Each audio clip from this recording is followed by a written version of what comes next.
M expert में आपको खुश आमदीद।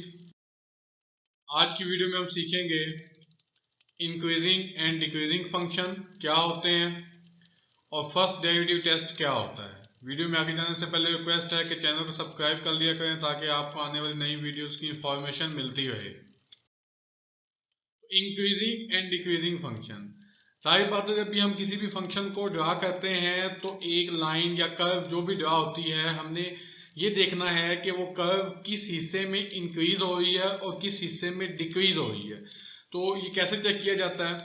Late F be defined on interval A B, let x1 x2 belongs to A B interval. कोई भी हमने फंक्शन है वो a से b के दरमियान ड्रा किया और हम उसमें से दो पॉइंट ले लेते हैं x1 और x2। Then f is increasing on interval a b and let f of x2 greater than f of x1 whenever x2 greater than x1। कहता है कि दो नंबर लिए हमने x1 और x2 जिसमें x2 बड़ा है और x1 छोटा है। अगर बड़े नंबर पे फंक्शन की वैल्यू छोटे नंबर पे फंक्शन की वैल्यू से बड़ी हो तो फंक्शन इंक्रीज कर रहा है। इसी तरह से f is decreasing on interval a b and let f of x2 less than f of x1 whenever x2 greater than x1। कहता है कि x2 बड़ा है x1 से और x2 पे फंक्शन की वैल्यू x1 से छोटी हो तो फंक्शन आपके पास डिक्रीज कर रहा है। मजीद इसको ग्राफ से देखते हैं। फॉर एग्जांपल आपके पास एक फंक्शन है, हम लाइन ड्रा कर लेते हैं कोई भी, ये इस तरह से, ठीक हो गया। अब यहां पे आपके पास है फॉर एग्जांपल x1 और ये है आपके पास x2। जब हम यहां पे बात करते हैं तो x1 पे जो वैल्यू है वो आपके पास यहां पे करके बनती है y पे ये वैल्यू, और x2 पे आपके पास जो वैल्यू बनती है वो कुछ इस तरह से यहां पे बनती है x पे। फॉर एग्जांपल ये आपके पास है f ऑफ x1 और ये आपके पास आया है f ऑफ x2। ठीक हो गया जी। x1 पे वैल्यू f ऑफ x1 और x2 पे वैल्यू f ऑफ x2। अब देख सकते हैं कि y पे जब हम x1 कैलकुलेट करते हैं तो आपके पास ये वैल्यू x1 वाली छोटी है जबकि x2 पे वैल्यू ज्यादा आ रही है।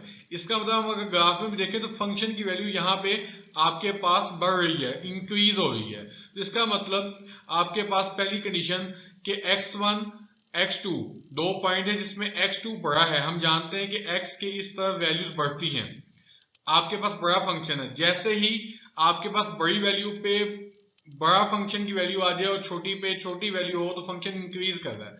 सेम अगर हम अब बात करते हैं दूसरे इंटरवल की, इस हिस्से पे, यहां पे मैं लेता हूं x1 और यहां पे लेता हूं मैं x2। जबकि x1 पे फंक्शन की वैल्यू है लगभग ये बन रही है और x2 पे जो फंक्शन की वैल्यू है वो ये बन रही है। अब हम देख सकते हैं x2 पे फंक्शन छोटा है जबकि x1 पे फंक्शन बड़ा है। तो अगर फंक्शन की वैल्यू बड़े नंबर पे छोटी और छोटे नंबर पे बड़ी हो तो फंक्शन डिक्रीज कर रहा होता है।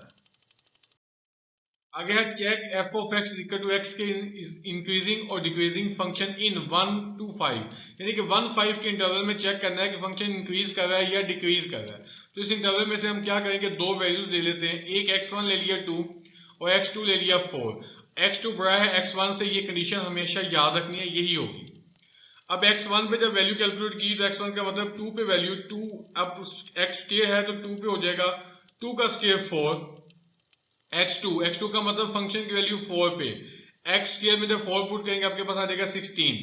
तो f ऑफ x2 बड़ा है f ऑफ x1 पे, यानी कि बड़े नंबर पे फंक्शन बड़ा है। इसका मतलब ये फंक्शन इंक्रीज कर रहा है 1 से 5 के दरमियान। अगर हम इसी फंक्शन को चेक करते हैं इंक्रीजिंग डिक्रीजिंग, कहां से, -5 से 0 तक, तो दो नंबर ले लिए, x1 -4 x2 -3। हम जानते हैं कि नेगेटिव में जो नंबर जितना बड़ा होता है उतना छोटा होता है। इसका मतलब यहाँ पे x2 बड़ा है x1 से। जब भी दो नंबर लेने हैं ये कंडीशन उनमें सेटिस्फाई होनी चाहिए। अब जब x1 पे वैल्यू ली, x1 का मतलब -4 पे, तो यहाँ पे -4 पुट करेंगे, -4 का स्क्वायर हो गया 16। इसी तरह से -3 पुट करेंगे तो -3 का स्क्वायर हो गया आपके पास 9। जबकि अगर हम यहाँ पे गौर करें तो बड़े नंबर पे x2 बड़ा था उस पे वैल्यू छोटी आई है, x1 छोटा था उस पे वैल्यू बड़ी आई है। इसका मतलब ये फंक्शन आपके पास डिक्रीज कर रहा है। दोबारा सुन लें, अगर छोटे नंबर पे वैल्यू छोटी आए और बड़े नंबर पे वैल्यू बड़ी आए तो फंक्शन इंक्रीज करता है, जबकि छोटे पे वैल्यू बड़ी हो और बड़े नंबर पे वैल्यू छोटी हो जाए तो फंक्शन डिक्रीजिंग में होता है। ठीक हो गया जी, F of X is decreasing. आगे फर्स्ट डेरिवेटिव टेस्ट क्या होता है? फर्स्ट डेरिवेटिव टेस्ट हम यूज करते हैं किसी भी फंक्शन के इंक्रीजिंग और डिक्रीजिंग इंटरवल निकालने के लिए। अभी हमने देखा था इंटरवल मौजूद था और उस इंटरवल में चेक किया था फंक्शन इंक्रीज कर रहा है या डिक्रीज कर रहा है। फर्स्ट डेरिवेटिव टेस्ट हम यूज करते हैं ये जानने के लिए कि फंक्शन इंक्रीज कहां पे कर रहा है और डिक्रीज कहां पे कर रहा है। तो कहता है let F be R differentiable function, यानी कि एफ जो है उसका डेरिवेटिव एग्जिस्ट करता है in some neighbourhood of C. Neighbourhood का मतलब सी के आसपास, where F prime of C equal to 0, लेकिन सी जो है उस पर डेरिवेटिव क्या होना चाहिए? 0 होना चाहिए। एक ऐसा पॉइंट जिस पे डेरिवेटिव क्या हो? 0 हो, तो हम उसके नेबरहुड में चेक कर सकते हैं कि फंक्शन इंक्रीज कर रहा है या डिक्रीज कर रहा है। तो let F prime of X changes sign from positive to negative as X increasing through C, यानी कि अगर हम सी से आगे जाते हैं और फंक्शन की वैल्यू पॉजिटिव से नेगेटिव हो जाती है, इसका मतलब सी पे जो आपकी वैल्यू थी वो वैल्यू मैक्सिमा थी। सारी बात है ना, सी पे वैल्यू अगर पॉजिटिव आ रही है और उसके आगे जाने से वैल्यू नेगेटिव हो रही है तो सी आपके पास मैक्सिमम वैल्यू था, इसका मतलब फंक्शन आपके पास यहाँ पे डिक्रीज कर रहा है। दूसरी जगह F prime of X changes from negative to positive, यानी कि अब फंक्शन क्या हो रहा है? नेगेटिव से पॉजिटिव की तरफ जा रहा है जैसे ही हम सी से आगे जाते हैं। तो इसका मतलब सी पे वैल्यू नेगेटिव थी, सी के आगे जाने से वैल्यू पॉजिटिव हो रही है, इसका मतलब फंक्शन आपके पास इंक्रीज कर रहा है।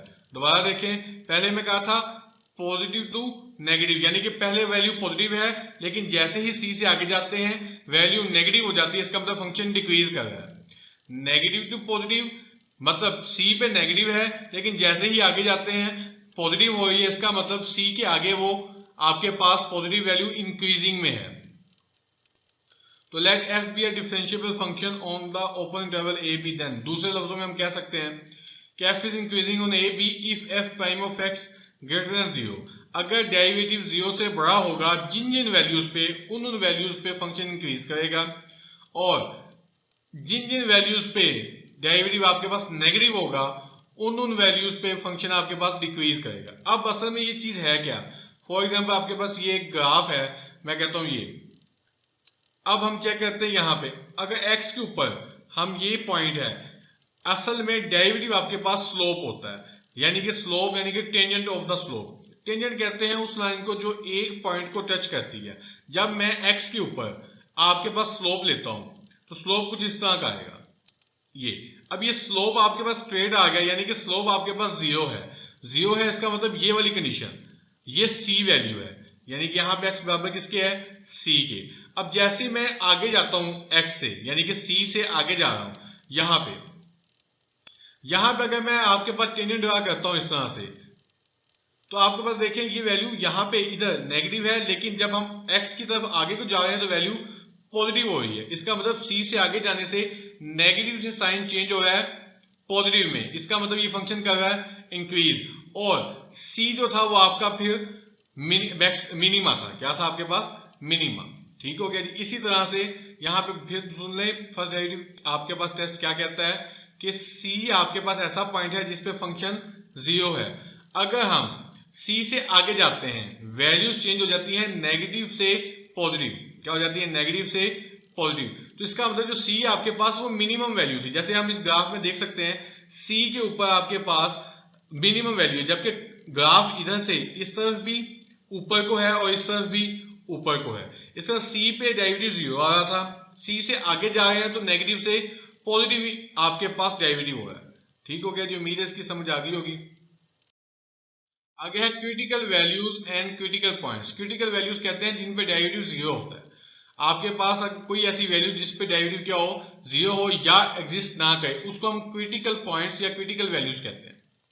c को पॉइंट कहेंगे और c पे जो वैल्यू है उसको हम क्रिटिकल वैल्यू कहेंगे। तो अब दो किस्म की होती है, एक होती है stationary point. A stationary point is called a turning point if it is इधर अ मैक्सिमम पॉइंट और मिनिमम पॉइंट। कहता है कि स्टेशनरी पॉइंट एक ऐसा पॉइंट है जिस पे फंक्शन जो है वो टर्न होता है, ये या तो मैक्सिमम होता है या आपके पास मिनिमम पॉइंट है। जैसे कि अगर मैं यहाँ पे ग्राफ बनाऊं तो अगर ये ग्राफ है फॉर एग्जांपल, अब यहां पे अगर मैं एक इस एक्स पे मैं अगर डेरिवेटिव लूं, डेरिवेटिव मैंने कहा था टेंजेंट होता है, किसी भी पॉइंट पे डेरिवेटिव का मतलब टेंजेंट है। टेंजेंट वो होता है जो सिर्फ एक पॉइंट को टच कर जाता है। अब ये एक लाइन आ गई, यहां पे आपके पास डेरिवेटिव 0 है, इसकी इस तरफ भी फंक्शन की वैल्यूज हो है और इस तरफ भी हो, दोनों तरफ फंक्शन की वैल्यू चेंज हो रही है। अगर इस पे गौर करें, यहाँ पे फंक्शन क्या हो रहा है, यहाँ पे फंक्शन पहले आपके पास बड़ा है, आस्ता आस्ता छोटा हो रहा है, यानी कि पॉजिटिव से नेगेटिव वैल्यूज की तरफ आ रहा है। इसका मतलब इस इंटरवल में फंक्शन आपके पास डिक्रीज हो रहा है। जबकि इधर गौर करें सी, यानी कि ये हम एक्स इक्वल टू उसको सी कह देते हैं, तो इसके सी की दूसरी तरफ जा रहे हैं तो फंक्शन आपके पास नेगेटिव से पॉजिटिव की तरफ जा रहा है। इसका मतलब यहाँ पे इंक्रीज हो रहा है। तो स्टेशनरी पॉइंट टर्निंग पॉइंट होता है जहां पे डेरिवेटिव 0 होता है। याद रखिएगा, जहां पे डेरिवेटिव, जिस पॉइंट पे डेरिवेटिव 0 हो उसको हम स्टेशनरी पॉइंट कहते हैं। और स्टेशनरी पॉइंट्स के आगे या पीछे अलामत चेंज करके देखते हैं। अगर उन अलामत में आपके पास नेगेटिव से पॉजिटिव की अलामत जाए तो वो फंक्शन आपके पास इंक्रीजिंग है, पॉजिटिव से नेगेटिव तरफ आए तो आपके पास डिक्रीजिंग है। इसी तरह से आगे है point of inflection. A point C at which f double prime 0 and function is just increasing or decreasing before and after C। इसका मतलब ये है कि स्टेशनरी पॉइंट वो पॉइंट होता है जिसके एक तरफ फंक्शन डिक्रीज होता है, दूसरी तरफ इंक्रीज होता है, यानी कि वो टर्निंग पॉइंट होता है। जबकि इन्फ्लेक्शन पॉइंट जो होता है उसमें आपके पास फंक्शन, जैसे कि ये ले लेते हैं, अब हम x को इधर से राइट हैंड साइड की तरफ देखते होते हैं, तो मैं यहां से अगर फंक्शन देखना शुरू करूं तो फंक्शन जस्ट आपके पास क्या कर रहा है, इंक्रीज कर रहा है। लेकिन इस पॉइंट पे वैल्यू आपके पास, ये हम कहते हैं ये x इंटरसेप्ट है जहां पे y 0 होता है। इसका मतलब इस पॉइंट पे आपके पास फंक्शन की वैल्यू सम x पे आपके पास क्या आ रही है, 0 आ रही है। तो हमने कहा था क्रिटिकल पॉइंट वो होता है जिसपे फंक्शंस की वैल्यू 0 होती है। इस पॉइंट पे, इस x पे आपके पास y 0 आ रहा है। लेकिन अगर हम इससे पहले देखते हैं, इस साइड पे यहां पे देखें तो फंक्शन तब भी आपके पास इंक्रीज हो रहा है। जब आगे देखते हैं तो फंक्शन तब भी आपके पास इंक्रीज हो रहा है, क्योंकि हमने हमेशा राइट की तरफ जाना होता है। अब ये फंक्शन राइट की तरफ मुसलसल इंक्रीज हो रहा है, तो ऐसा पॉइंट जिसके पहले और आगे सिर्फ इंक्रीजिंग हो या सिर्फ डिक्रीजिंग हो उसको कहते हैं पॉइंट ऑफ इन्फ्लेक्शन। और जिस पॉइंट के आगे या पीछे इंक्रीजिंग और डिक्रीजिंग हो तो हम उसको कहते हैं stationary point. Determine the interval in which f is increasing और डिक्रीजिंग। हमने कहा था फर्स्ट डेरिवेटिव टेस्ट हमें मदद करता है इंटरवल मालूम करने में कि किस इंटरवल में फंक्शन इंक्रीज कर रहा है और किस में डिक्रीज कर रहा है। तो इंक्रीजिंग तब होता है जब डेरिवेटिव आपके पास पॉजिटिव हो और डिक्रीजिंग तब होता है जब डेरिवेटिव आपके पास नेगेटिव हो। तो हमने डेरिवेटिव लिया, ये आ गया 2x + 3। इंक्रीजिंग के लिए हम क्या करेंगे, हम डेरिवेटिव को लेंगे पॉजिटिव। तो इसका मतलब 2x + 3 > 0 का मतलब है x बड़ा है -3/2 से। तो ये हमें क्या बताता है, ये कहता है कि जब x की वैल्यू -3/2 से बड़ी होंगी, x की वैल्यू -3/2 से बड़ी होंगी तो फंक्शन इंक्रीज करेगा। इसका मतलब इस इंटरवल में हम इसको जो है वो ब्रेक करेंगे -3/2 से 1 तक। तो इस पूरे इंटरवल का सब इंटरवल -3/2/1 जो है उसमें फंक्शन आपका इंक्रीज कर रहा है। सेम डिक्रीजिंग के लिए डेरिवेटिव 0 से लेस होता है, यानी कि नेगेटिव होता है। तो इसका मतलब x की वैल्यू आपके पास जब -3/2 से छोटी होंगी, -3/2 से छोटी होंगी, तो इसका मतलब आपके पास फंक्शन क्या करेगा, डिक्रीज करेगा। यानी कि -4 से -3/2 के दरमियान फंक्शन डिक्रीज कर रहा है और -3/2 से 1 के दरमियान फंक्शन इंक्रीज कर रहा है। अब हमने लेस देन ग्रेटर देन देखा है, इक्वल तो देखा ही नहीं। जब हम f प्राइम में -3/2 को रखते हैं तो इधर गौर कीजिएगा, यहां पे आपके पास आ जाएगा -2 से कटेगा -3 + 3 = 0।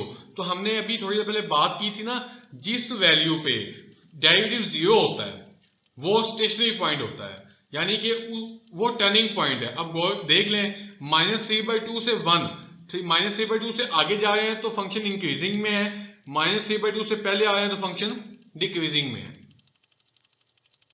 आगे question, determine the interval in which f, यानी कि फंक्शन इंक्रीज कर रहा है या डिक्रीज कर रहा है। फंक्शन आपके पास sin x का डेरिवेटिव आ गया cos x। तो इंक्रीजिंग के लिए हम कहते हैं कि डेरिवेटिव हमेशा पॉजिटिव होता है। तो डेरिवेटिव पॉजिटिव का मतलब cos x > 0। और हम, मेरा ख्याल हम जानते हैं कि cos जो है वो पहले में या चौथे में पॉजिटिव होता है। तो इसका मतलब पहले और चौथे में जो एंगल बनता है वो बनता है -π/2 से π/2। इधर गौर कर लें अगर आपको ये याद नहीं है, हम यहाँ से एंगल कहते हैं माइनस पाई पाई। ठीक हो गया। माइनस पाई बाय पाई से मतलब है कि अगर हम यहाँ पे भी पाई को ऐड करें और यहाँ पे भी पाई को ऐड करें तो माइनस पाई प्लस पाई 0 और पाई प्लस 2 पाई, यानी कि बेसिकली ये आपके पास 0 से 2 पाई तक का इंटरवल दिया गया है। अब पहले और चौथे में ये कोस आपके पास पॉजिटिव होता है, इसका मतलब इस ड्यूरेशन में तो ये आपके पास एंगल होता है माइनस पाई बाय 2 और ये होता है आपके पास पाई बाय 2। इसका मतलब माइनस पाई बाय 2 से पाई बाय 2 के दरमियान फंक्शन जो है आपके पास इंक्रीज कर रहा है। जैसे ही cos x को हम लोग लेते हैं डिक्रीजिंग के लिए नेगेटिव, और हम जानते हैं कि नेगेटिव कब होता है, सेकंड एंड थर्ड में। अब सेकंड में बनता है एंगल पाई बाय 2 से पाई और माइनस पाई से पाई माइनस पाई बाय 2। ठीक हो गया जी। तो फंक्शन जो डिक्रीजिंग है वो minus pi by 2 and pi से पाई बाय 2। आज का यहीं तक था। कोई क्वेश्चन हो तो कमेंट में करें, वीडियो को लाइक करें। शुक्रिया।